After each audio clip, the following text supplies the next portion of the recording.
Bueno, galera, aprovecho para hacer este inciso.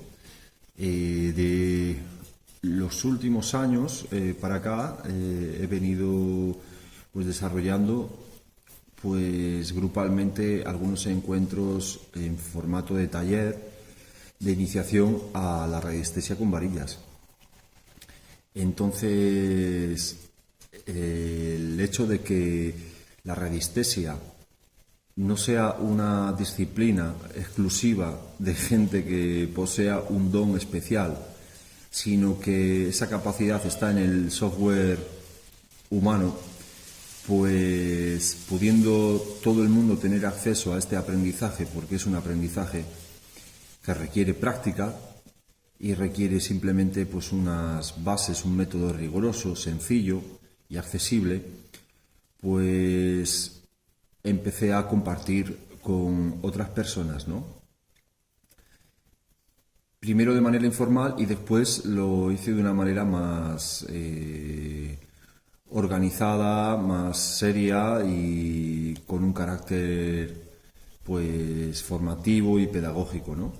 Entonces quería aprovechar para difundir, cosa que no he hecho hasta el momento, no sé por qué, pero ahora lo hago. Quería difundir esta propuesta de taller que vengo desarrollando con diversos grupos en diferentes puntos de la geografía española o peninsular.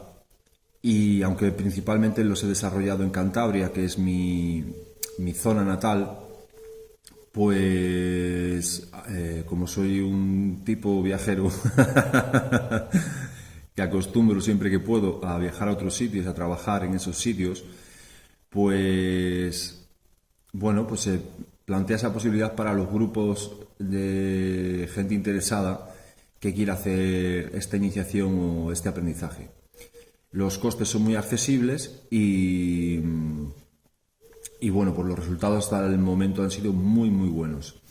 Deciros que para los que penséis que no todo el mundo puede aprender radiestesia, solo he conocido 3 casos en los que esas 3 personas o 3 individuos no pudieron obtener respuesta mediante varillas.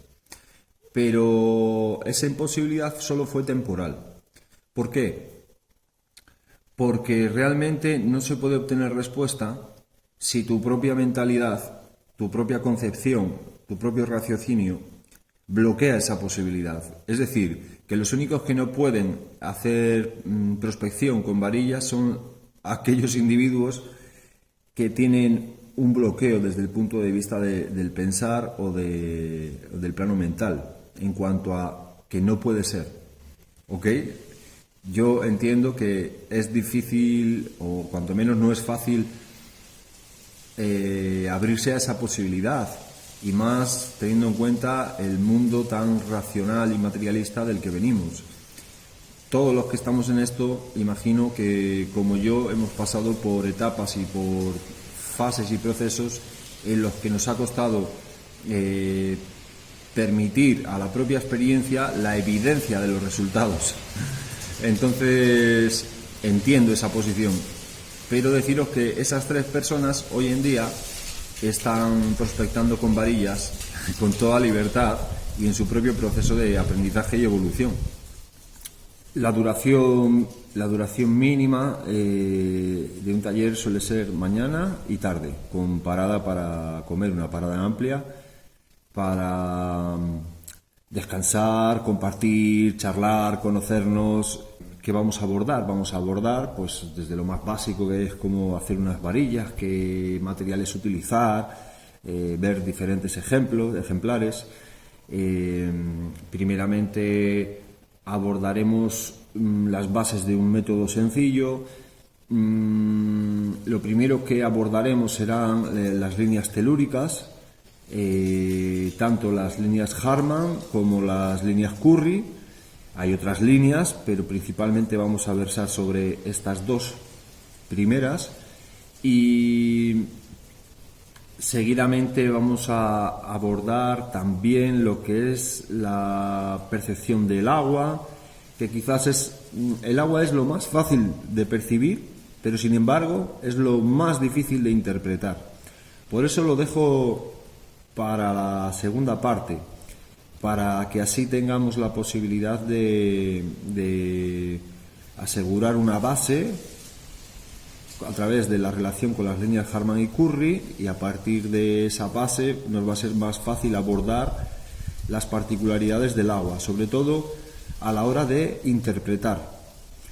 Y habrá algunos contenidos transversales, por supuesto, y en último lugar vamos a abordar la cuestión de los vórtices, que para mí son la gran estrella del tellurismo y de la cual pues hoy en día nos podemos seguir beneficiando como lo han hecho nuestros ancestros para diferentes funciones, pero entre ellas la de poder experimentar, interiorizar, meditar, etcétera.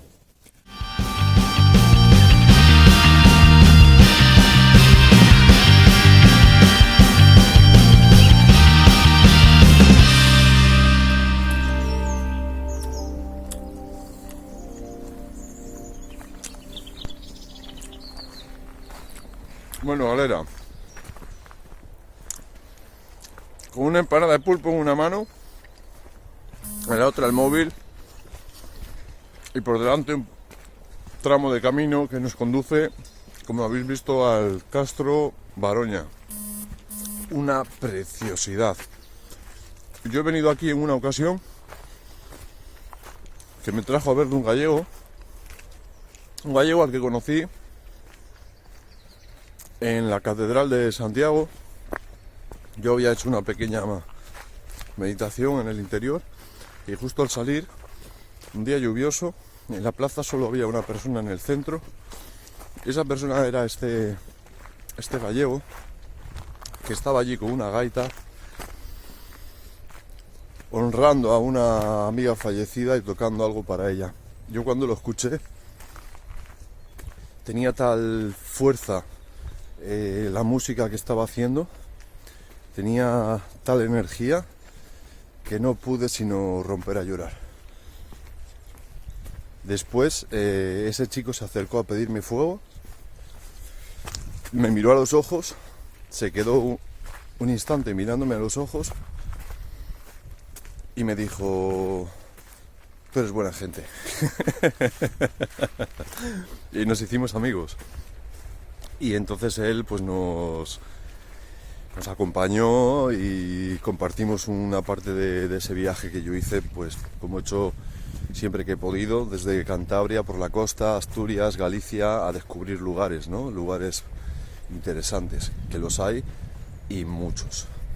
Ahora precisamente, acercándonos al Castro Baroña, pues se perciben cómo aumenta el nivel de rocas en superficie con un tamaño considerable. Son rocas graníticas. En esta parte de aquí son más blanquecinas, más claras las rocas, y toda esta zona pues se va caldeando a medida que nos aproximamos. Una zona caliente, como yo suelo decir.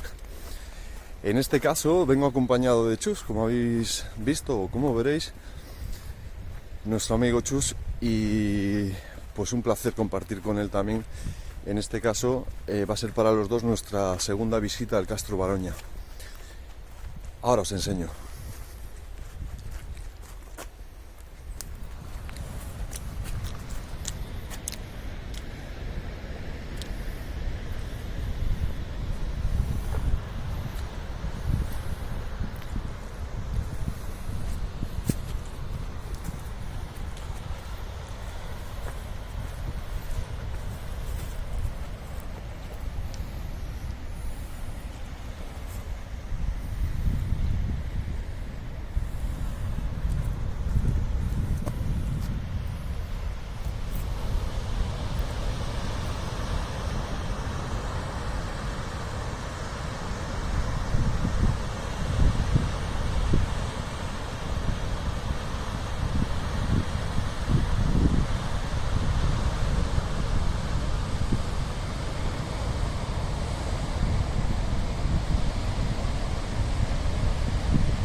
veis, el Castro Baroña está situado en una especie de península. Si no me equivoco, esto sería un istmo, una especie de lengua de arena que se forma por el oleaje que abraza por ambos lados lo que es este islote de roca o este afloramiento de roca, y mete arena, aunque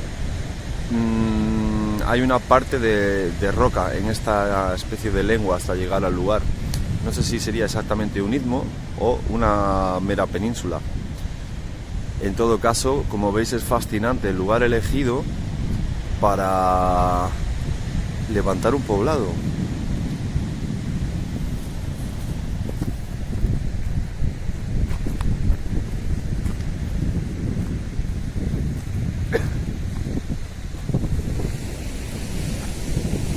Fijaos cómo ahí quedan restos de amurallamiento,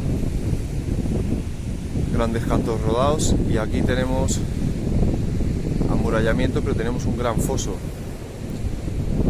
que probablemente es artificial, vamos, tiene toda la pinta de ser un foso artificial.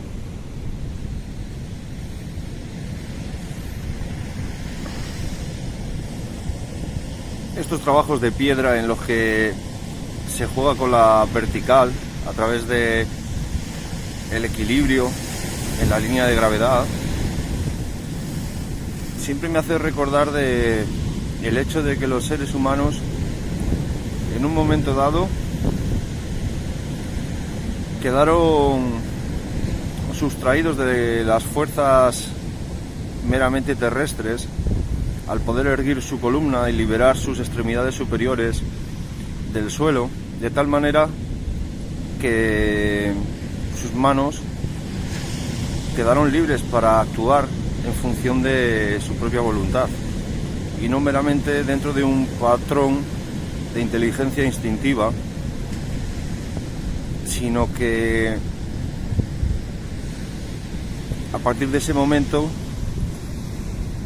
se dio un margen de libertad a la voluntad humana, y la columna, al ya no estar paralela a las fuerzas terrestres horizontales, quedó expuesta a la influencia de las fuerzas cósmicas, las fuerzas verticales, de las cuales desde principios del siglo XX se beneficia la sabiduría de la agricultura biodinámica.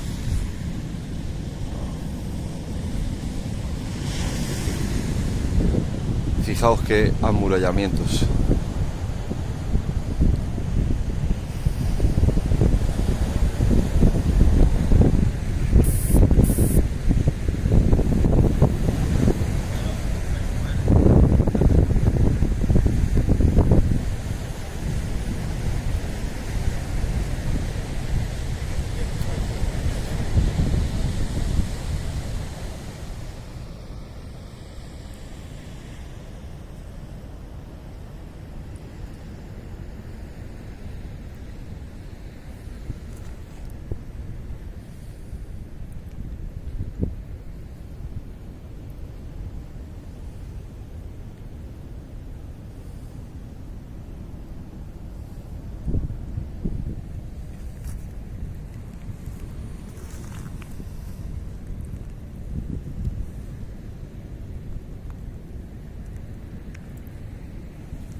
Ahí tenemos a Chus arriba, cual cabra galega.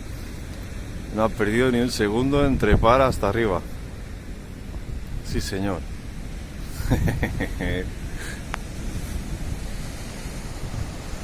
Tengo que decir que la sensación que uno tiene estando aquí es impresionante, difícil de describir. Es increíble.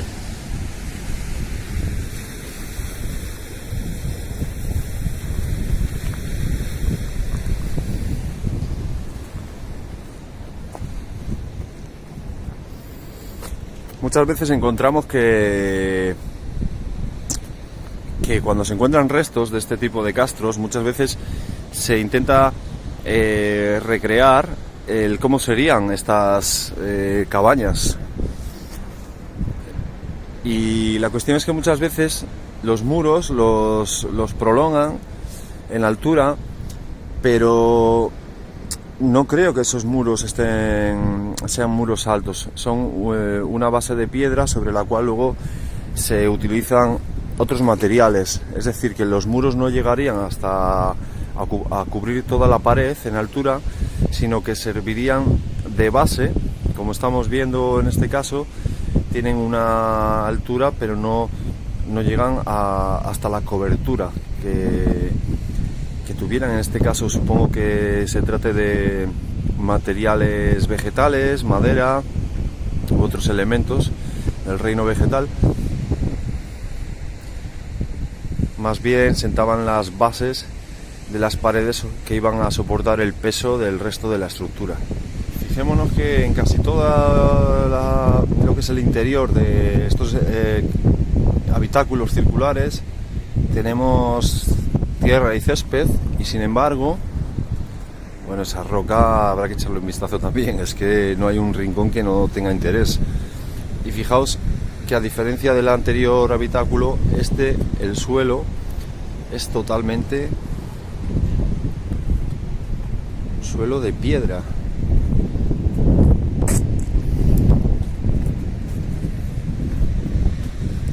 Aquí tenemos espacios rectangulares.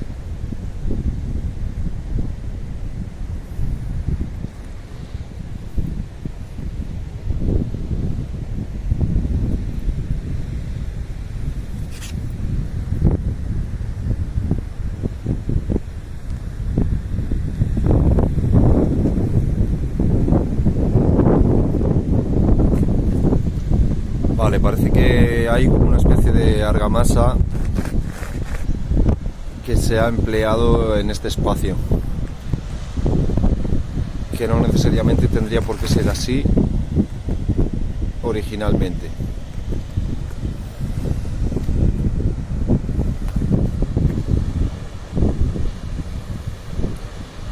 Me imagino que para las visitas guiadas pues les viene muy bien este tipo de ejemplos, a los que darán ellos una intencionalidad a los elementos que encontramos en ellos.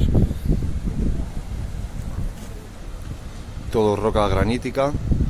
Es curioso que aquí hay una oquedad. Al hablar yo mismo me doy cuenta, en el centro de este espacio, a pesar de que no tiene paredes muy altas, hay una reverberación al ser el suelo iba a decir de roca, no es roca, esto parece más moderno. Supongo que a la gente, cuando la guían, la traen aquí, le dan algunas explicaciones, les dirán que aquí hacían la hoguerita o a saber qué.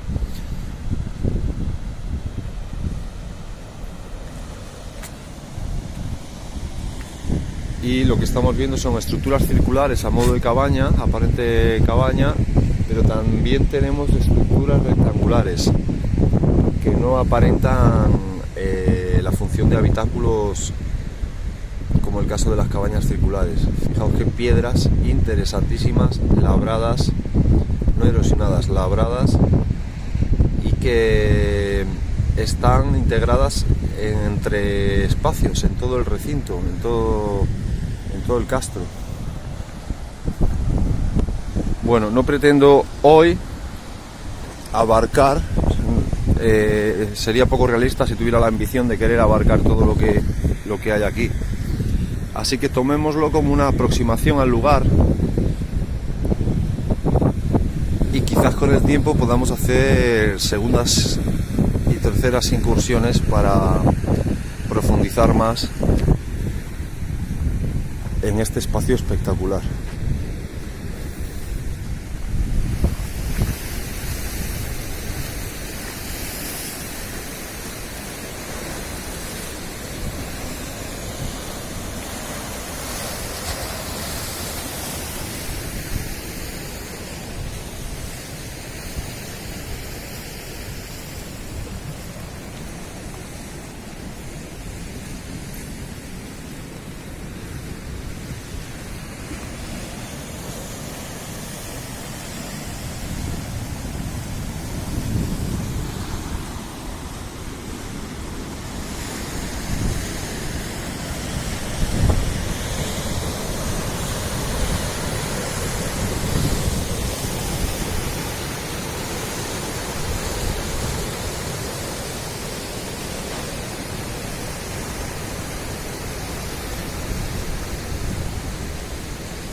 Como os decía, hay un montón de rocas integradas o que pertenecen al propio paisaje, pero que han sufrido el artificio de la mano humana con intencionalidad litúrgica.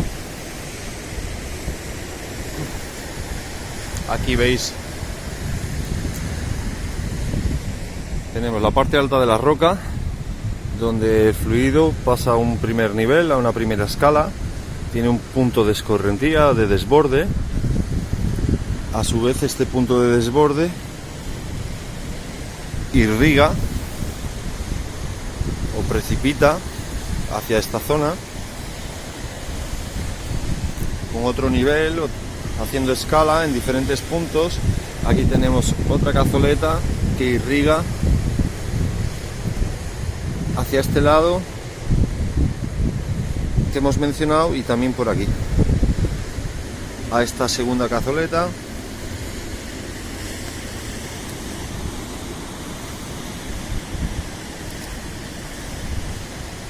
Una roca totalmente trabajada.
Veis cómo se ha extraído bloque, cazoleta, punto de escorrentía, y a su vez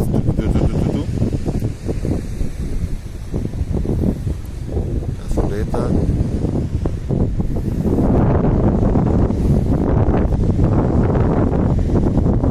Fijaos este reborde. ¿Veis el reborde que hay aquí? Plazoleta y punto de escorrentía. La parte más alta puede ser una roca para elevación.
Punto de desborde, canalización del fluido para abajo.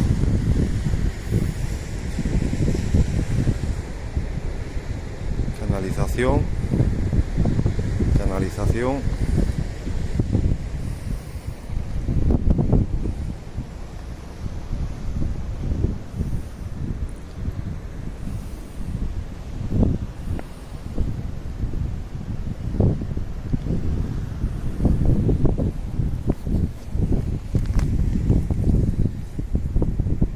Se aprecia, ¿verdad? La manipulación. Trabajo lineal a modo de canaletas que se ha hecho ahí, ¿verdad? Y se prolonga por este lado. Fum, fum, fum.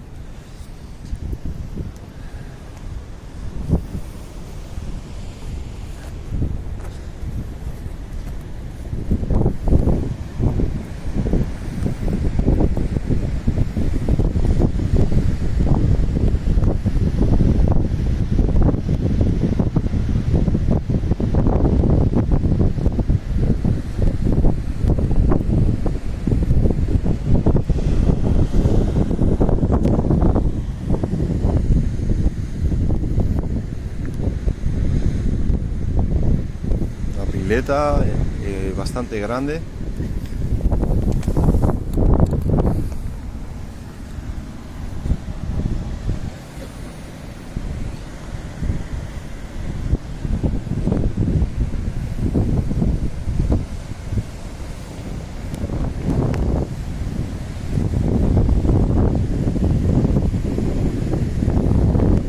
Aquí tenéis una pileta ya casi tamaño bañera. Pero no solo eso, mirad al lado.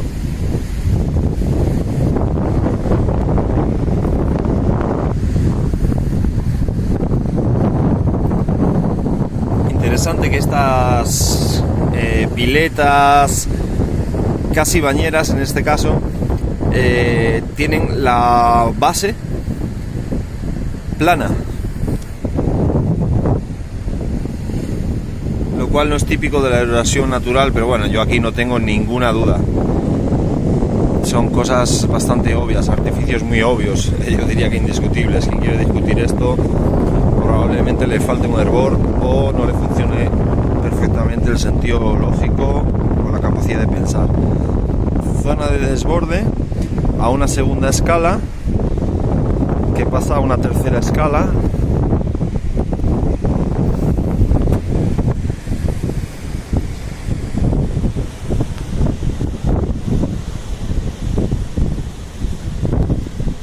Y un rebosadero.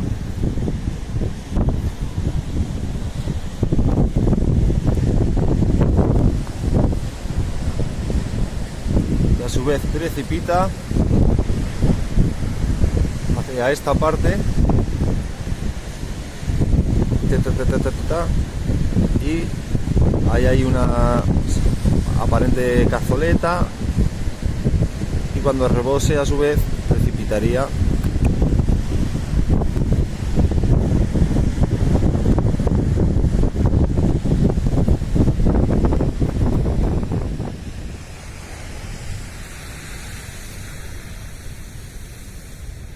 Bueno, decir que el sol que tenemos hoy es el sol del último día de Navidad, justo antes de la última noche de Navidad, en que se da la Epifanía, y con ese fenómeno terminaría el ciclo de las 13 noches sagradas y 12 días sagrados, tan especial cada año y que nos permite el reto de mantenernos lo más serenos posibles durante la Navidad, lo más despiertos posibles, lo más conscientes, y aprovechar esas fuerzas naturales que nos permiten una interiorización, ya que el mundo terrenal y el mundo espiritual en estos días se abrazan, y es por eso por lo que muchas personas se sienten inquietas, incómodas, puesto que cualquier cojera o dificultad que carguemos en la mochila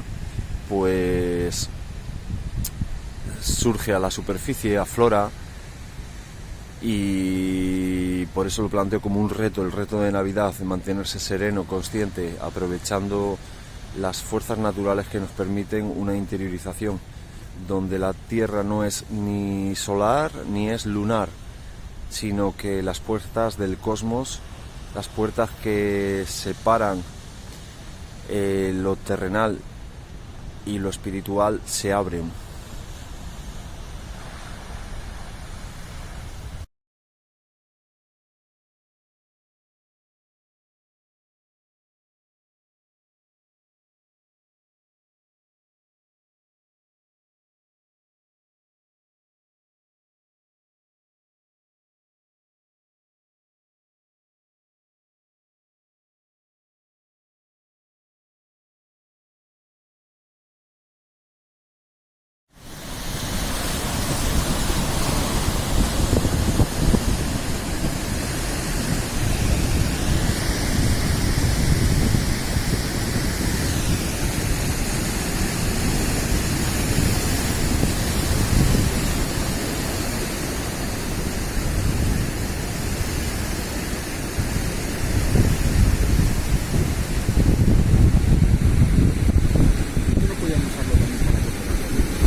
Sí, claro. Las cazoletas también hacen esa función de servirse del agua dulce, porque para ellos es sagrada, y la utilizan también para sus ritos. Sí, tiene un carácter sagrado.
aquí es por donde hemos entrado.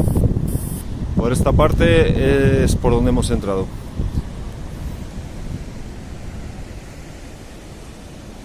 Aquí estaría guay disponer de buena cantidad de tiempo, paulatinamente poder hacer una prospección telúrica de los diferentes lugares de interés, que son muchas rocas con artificios para la libación, con sentido litúrgico, que requerirían pues la debida atención.